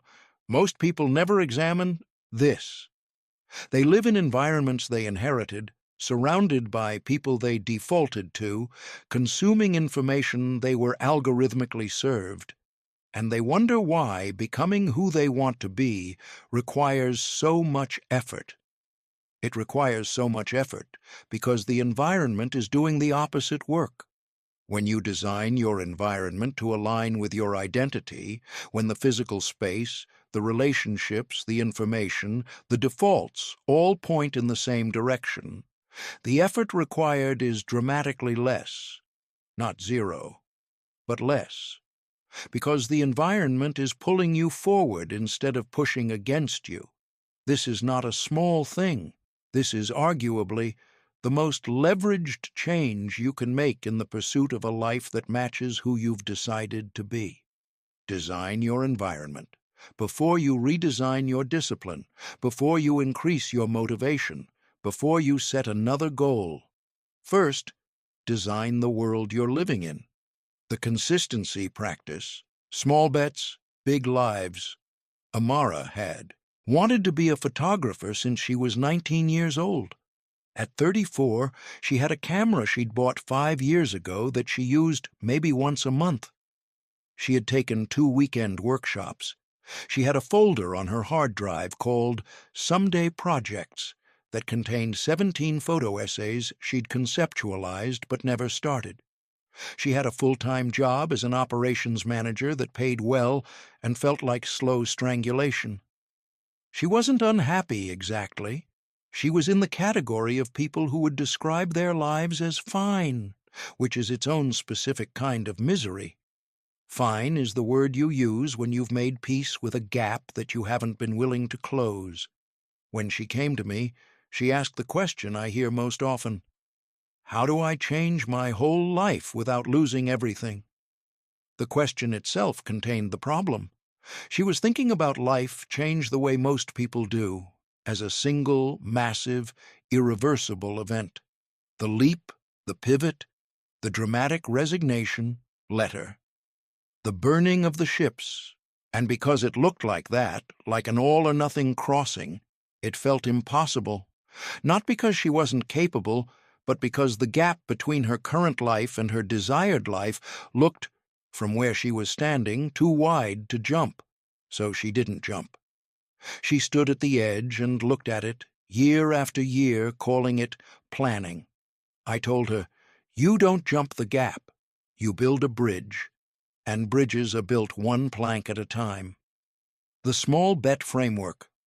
The concept of small bets was popularized in Peter Sims's work on creativity and entrepreneurship. The idea that the path to significant change is not through massive, risky commitments, but through low-cost, high-learning experiments that allow you to discover what works without betting everything on a single outcome. Applied to personal transformation, this means, instead of asking, how do I change my whole life? Ask, what is the smallest possible action I could take today that would move me 1 degree in the direction I want to go? 1 degree doesn't feel like much, but compounded over time, 1 degree becomes everything. There's a principle called marginal gains, developed in the world of elite athletics, that holds that a 1% improvement in each of the components of a performance leads to a dramatically improved overall outcome. Dave Brailsford, the coach who led the British cycling team to 9 consecutive Olympic gold medals, built his entire training philosophy around this principle, not giant leaps, tiny cumulative improvements. The same principle applies to a life. You don't become a photographer through one heroic act. You become a photographer by shooting for 20 minutes on Tuesday, by reading one article about composition on Thursday, by spending an hour at a gallery on Saturday, by sharing one image, imperfect, unfinished, with someone you trust. None of these things feel like building a life. They feel small. They feel almost insufficient. They are the life. How Amara built the bridge. I gave Amara one assignment. For 90 days, do one photographic thing every single day. It didn't have to be long, it didn't have to be good, but it had to be intentional, and it had to happen every day. Some days, the one thing was taking 3 photos on her phone during her lunch break. Some days, it was reading a piece about a photographer she admired. Some days, it was spending 40 minutes in the evening shooting in her apartment, trying to capture something true about the light on a weekday evening. She kept a log, not to show anyone, for herself. A record of 90 days of showing up. By day 30, something had shifted. Not in her skill, though that was improving too. In her identity. She had started thinking of herself, without forcing it, as someone who made photographs, not someone who wanted to, not someone who was trying to, someone who did. By day 60, she had a body of work she was surprised by. She didn't think of it as good enough to share, but she thought of it as hers, as something that was genuinely emerging from who she was. On day 78, her friend asked to use one of her photos for a community publication. Small thing, completely unpaid, but it was the first time someone outside her private circle had recognized her as a photographer, not as someone who wanted to be a photographer, as a photographer. At day 90, she didn't stop. She didn't need to decide to continue. The practice had become part of who she was. She was someone who made photographs daily. That was a fact about her now. 14 months after we first talked, she left her operations job. Not dramatically. She'd built enough freelance photography work, slowly, one small commitment at a time, that the income gap was manageable. She took the leap, but it wasn't a leap. It was the final step of a bridge she'd been building for over a year. She called it the most unexciting, dramatic transformation she could imagine. "I expected it to feel like a revolution," she said. "It felt more like I'd finally arrived somewhere I'd been walking toward for a long time." The compound interest of consistency. Small actions, repeated consistently, produce results that feel disproportionate to the effort. This is not motivational language. It's mathematics. If you improve by 1% every day, you are 37 times better at the end of a year. Not 365% better, 3,700% better, because improvement compounds on itself. But here's the part that's harder to talk about. Consistency doesn't just compound skill. It compounds identity. Every time you do the thing, take the photo, write the page, make the call, go to the gym, have the honest conversation, you are not just doing a thing. You are casting a vote for who you are. Every action is a ballot, and the identity you inhabit is the candidate with the most votes. You can want to be a person who creates every day, but if you create 0 days out of 7, the vote count says this is not who you are. If you create 4 days out of 7, the vote count begins to say something different. If you create 7 days out of 7, imperfectly, briefly, consistently, the vote count eventually becomes undeniable, both to you and to the world. Identity is built from evidence, and evidence is built from actions, and actions, accumulated over time, become the life. This is the mechanism. This is the whole thing, right here. Not the dream, the practice, not the vision, the consistency, not the wanting, the showing up, the daily architecture. I want to get practical, because this is the place where good ideas go to die in abstraction. If you are going to build a consistency practice around becoming who you've decided to be, you need a specific daily architecture, not a vague commitment to do better. A concrete, scheduled set of actions that happen whether or not you feel like it. Here is the structure I recommend, stripped to its essentials. The morning anchor. One thing, done first, that is purely in service of the person you are becoming. Not email, not news, not the urgent and immediate demands of the day. One thing, 10 to 30 minutes, that belongs to your future self. This could be writing, reading in your domain, exercising, creating. It is non-negotiable. It happens before the day happens to you. The evening review, 5 minutes at the end of the day. Not an elaborate journaling practice, just 3 questions. What did I do today that was consistent with who I'm becoming? What did I do that wasn't? What will I do tomorrow? The weekly appointment. One larger block of time, 1 to 2 hours, dedicated to deliberate progress on your primary goal. Not the daily maintenance, the actual work of the bridge building, the photography session, the business development call, the writing session, the skill practice. That's it. 3 structures. Combined, they take perhaps 45 minutes a day on average, plus a weekly block. In a year, that is approximately 273 hours of deliberate compounding effort toward becoming who you've decided to be. What would 273 hours, focused and consistent, do to your primary goal?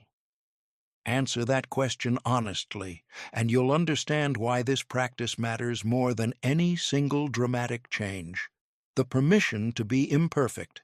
The number one enemy of consistency is perfectionism. Not because perfectionism means you care too much, but because perfectionism redefines the metric from "did I show up?" to "did I show up brilliantly?" And on the days, which are most days, when showing up brilliantly is not available, perfectionism produces zero instead of imperfect. Zero compounds to nothing. Imperfect compounds to extraordinary. You must give yourself full permission to be mediocre on most days of the practice, to write badly, to photograph unspectacularly, to exercise without excellence, to show up at half capacity because half capacity was all you had. Half capacity, sustained over time, beats full capacity on the days when it's available. The practice is not about doing it well. The practice is about not stopping. That's the whole job. Don't stop. The relationship between having and giving. Why the most fulfilled people give what they have. There's a story that circulates in certain spiritual and philosophical traditions, told different ways in different cultures, about the nature of generosity and abundance. In one version, a traveler comes to a village suffering from a long famine. The people have nothing to share. They are guarded with their small stores of food, certain that generosity will accelerate their own ruin. The traveler, seeing this, puts a stone in a pot of water over a fire and announces he's making stone soup, the most delicious soup in the world. Curious, one person offers a carrot to make it better. Another adds an onion, another a handful of potatoes. Within an hour, the whole village is eating from the same pot. The lesson is usually framed as a story about community, about how sharing creates something greater than hoarding. But there's a deeper lesson, one that's directly relevant to the wanting-having conversation. The village wasn't poor because they had nothing. They were poor because they had decided they had nothing. The decision to withhold, to protect what you have from being spent because you're afraid there won't be more, is not a financial strategy. It's a scarcity mindset, and scarcity mindsets are self-fulfilling. This chapter is about the counterintuitive, well-documented relationship between generosity and abundance, and why the people who most fully live in the experience of having are, almost universally, people who are giving something away. The paradox of the hoarder. There's a specific type of person I've observed repeatedly in work settings, in communities, in families, the knowledge hoarder. You've met them. They are technically skilled, often very capable, and they protect their expertise the way a medieval craftsman protected his guild's trade secrets. They don't share what they know. They don't mentor openly. They answer questions with just enough information to be helpful and not enough to be replaceable. Their logic is survival-based. If I give away what I know, I become less valuable. My expertise is my edge, and if everyone has it, I have no edge. This logic feels reasonable, and it is completely wrong. Every consistently documented study of workplace performance, career, advancement, and professional reputation reaches the same conclusion. The people who share the most, who teach openly, who mentor generously, who give away knowledge without keeping score, are the people who advance the fastest, build the strongest networks, earn the most consistent respect, and create the most impact. Why? Because generosity signals abundance, and people want to be around abundance. When you give knowledge away, you are not depleting your value. You are demonstrating that you are the kind of person who has so much that they can afford to give. You are demonstrating, through action, that you believe there is more where that came from. You are living in the identity of someone for whom abundance is the default state. And abundance, like scarcity, is self-fulfilling. Adam Grant, in his research on givers, takers, and matchers in organizational settings, found that the most successful people in every field he studied were consistent givers, not people who gave to the point of depletion. Grant carefully distinguishes between selfless giving, which burns out, and otherish giving, giving in ways that also serve your own interests and energy. But consistent, generous contributors to the networks and communities they inhabited. The givers at the top had figured out something the hoarders never would, that generosity creates more value than it costs, almost always, in the long run. What you give when you give. Let me be more concrete about what this looks like in the context of personal transformation and identity. When you are in the wanting stage, when you don't yet have the life you're building, the temptation is to withhold yourself until you do. Don't offer the advice until you've proven yourself. Don't volunteer to help until you're further along. Don't share what you're learning until you have a track record. Wait until you have it. Then give from what you have. But the having first framework is precisely backwards. The giving is how the having happens. Here's how. A person who teaches what they're learning stays ahead of what they're learning, because teaching requires mastery-level understanding. The act of giving knowledge away compels the giver to know it more deeply. You cannot explain something you don't understand. Generosity accelerates your own learning. A person who supports others in their pursuit of a goal builds a community around that pursuit. Communities create accountability, feedback, encouragement, and connection, all of which are inputs into the person's own progress. You cannot help others chase a goal without helping yourself in the process. A person who gives without keeping score builds the kind of social capital, real trust, genuine goodwill, the specific feeling of being seen and valued by others. That is the actual currency of most major opportunities. Not the transactional networking of collecting business cards, but the earned reputation of being someone who shows up for people. The giving is the having, not metaphorically, practically. The abundance decision.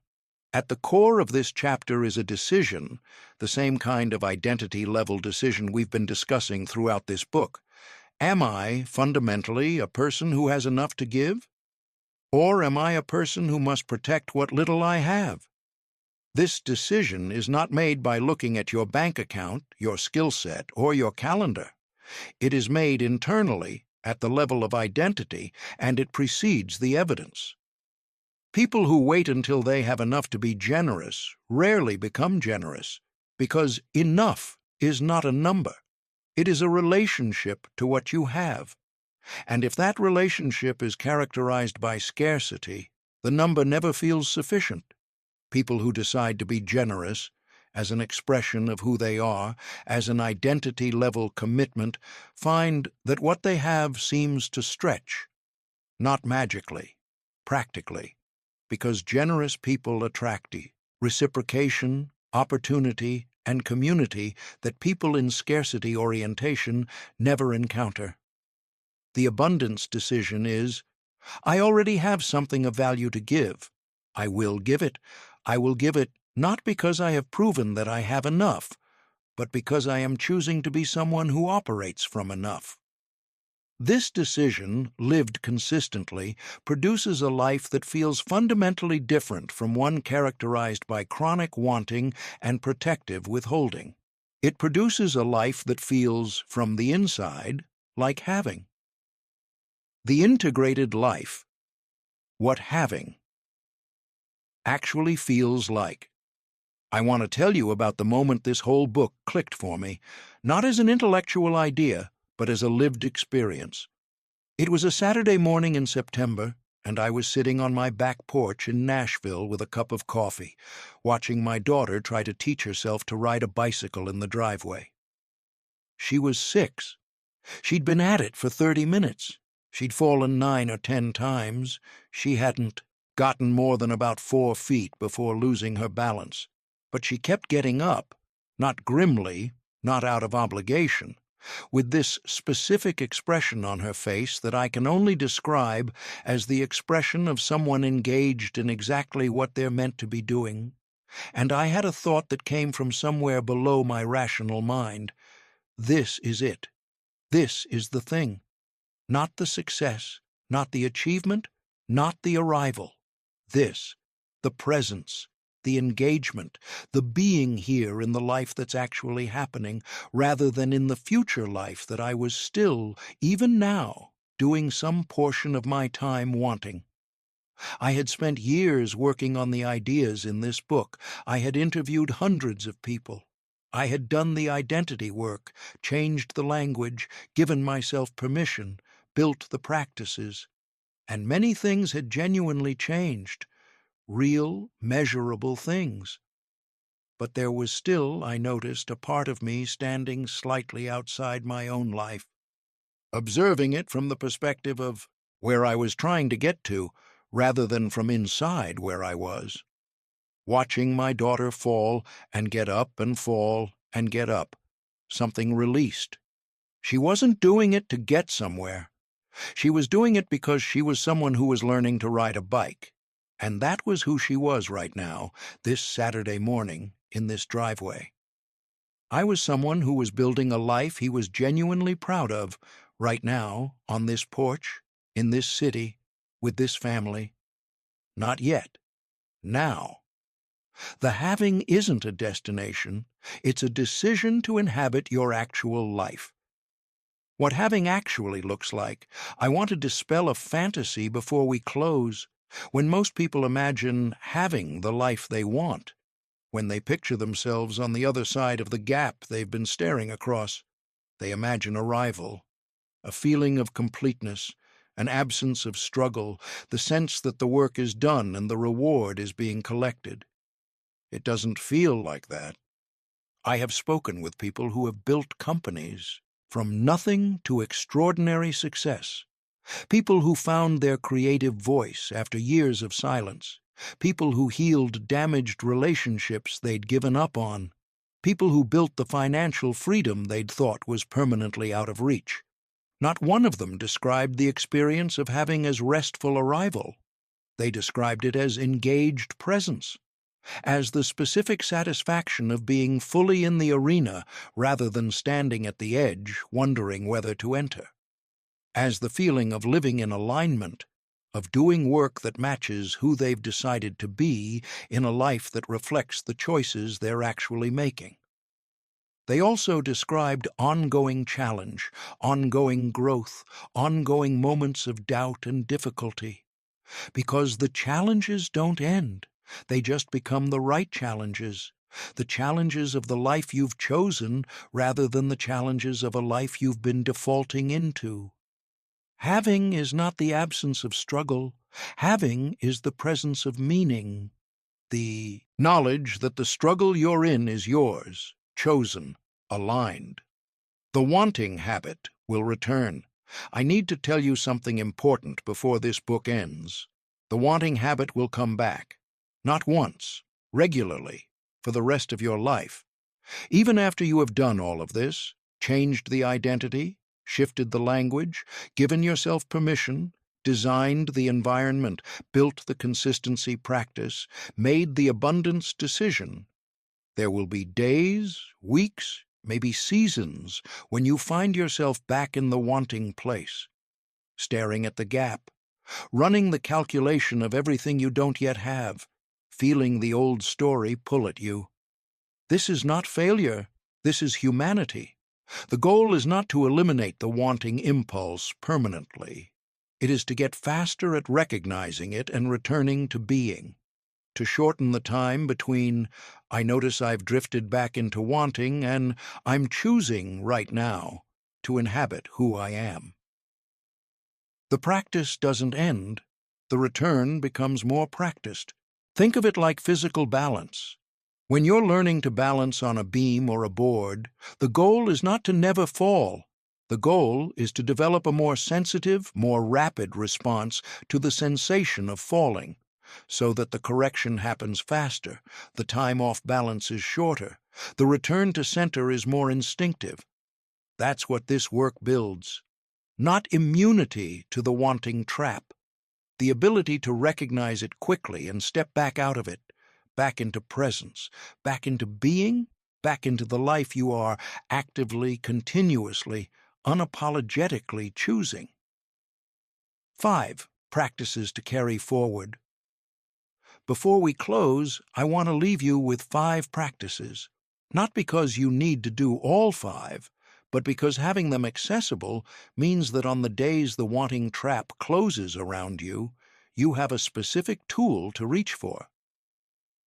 Practice 1. The Identity Affirmation. Every morning, before you engage with the world, write or say out loud 3 sentences beginning with I am. Not aspirations, identity statements, who you are in the present tense as an active choice. Let them shift as you shift, but maintain the practice of declaring who you are before the day tells you. Practice 2. The language audit. Once a month, review the last week's conversations and writing for the language of wanting, hope, try, someday, should. For each one, do the translation, not to criticize yourself, to maintain awareness of the story your language is telling. Practice 3. The permission review. When you notice yourself waiting, for certainty, for readiness, for someone else's signal, ask, what would I have to believe about myself to begin today? Whatever the answer is, that's the belief. Give yourself that belief, in writing, as a specific, deliberate decision. Then begin. Practice 4. The friction audit. Once a quarter, look at your physical environment, your relationships, your information diet. Ask of each element, is this pulling me toward who I'm becoming or away from it? You won't act on everything you notice, but noticing is the beginning of designing. Practice 5. The generosity practice. Every week, give something away without keeping score. Knowledge, time, attention, connection, encouragement. Not as a transactional strategy, as an expression of operating from abundance, as proof to yourself, repeated weekly, that you already have something of value to offer, that you are already, in the ways that matter, a person who has. Conclusion. The decision that changes everything. Let's go back to the beginning. You picked up this book, or it found you, which is the same thing, at the right moment, because something in the title resonated, something in you recognized the wanting trap from the inside. You have been wanting something, maybe for years, maybe for decades, with real, genuine, undiminished desire, the kind that doesn't fade, that comes back every January, that wakes you up at 3 a.m. with a calculation of everything you haven't yet done. That desire is not the problem. That desire is information. It is your life trying to tell you something. The problem was never the desire. The problem was the relationship to it, the habit of experiencing the want as a permanent state rather than a directional signal, the habit of using desire as a substitute for decision, the habit of living in the gap between who you are and who you intend to be, so long that the gap began to feel like home. This book has been about one thing, the decision to stop living in the gap, not by lowering your standards, not by settling for less, but by doing the most radical thing available to any human being, deciding that you already are the person who has the thing you want. Not someday, not when it's proven, not when the evidence comes in. Now. Deciding that the life you want is not a destination you're trying to reach. It is a way of being that you are choosing to inhabit right now, with the identity and the language and the actions and the environment and the consistency of someone for whom having is the natural state. Priya sent the letter. Marcus opened the restaurant. Kevin published the project. Diane changed the story. Jordan stayed in the room, Amara built the bridge. Carlos redesigned the nightstand. None of them were ready when they started. None of them had all the answers. None of them did it perfectly. None of them arrived at a place of permanent certainty and ease. But they all made the same decision, made in their own ways, on their own terms, at the exact moment when they finally understood. The wanting was never going to become having on its own. The having was a choice, and the choice was theirs to make. This is the last page of this book. But it is not the last moment of the decision. The decision is made every morning, in the first sentence you write, in the way you talk about what you're building, in the action you take before you feel ready, in the environment you design, in the consistency you maintain, in the generosity you practice. Every day the choice, every day the decision to inhabit the life you are building rather than the life you are waiting to arrive. You've been waiting long enough. You're allowed to have it. You're allowed to be the person who has it. Begin. Acknowledgements. This book exists because of the hundreds of people who were willing to be honest with me about the gap between their wanting and their having, about the specific mechanisms of their own stuckness and the equally specific, often surprising paths they found through it. Thank you for your honesty. You are throughout these pages, even when your names aren't. To the researchers, psychologists, neuroscientists, and thinkers whose work informs this book, particularly those studying identity formation, habit change, linguistic framing, and the behavioral economics of choice, you have built the intellectual architecture that makes this kind of synthesis possible. To the readers who get to the end of books and read the acknowledgments, I see you. You are exactly the kind of person this book was written for, and to whoever woke up this morning still in the wanting place, today is a good day to decide differently. About this book, stop wanting, start having. The mind shift that changes. Everything is a personal development book designed for readers who are tired of wanting their best life and ready to start living it. Through original storytelling, current behavioral science, and practical frameworks, this book delivers the specific, actionable shift from chronic desire to embodied identity, from I want to I am.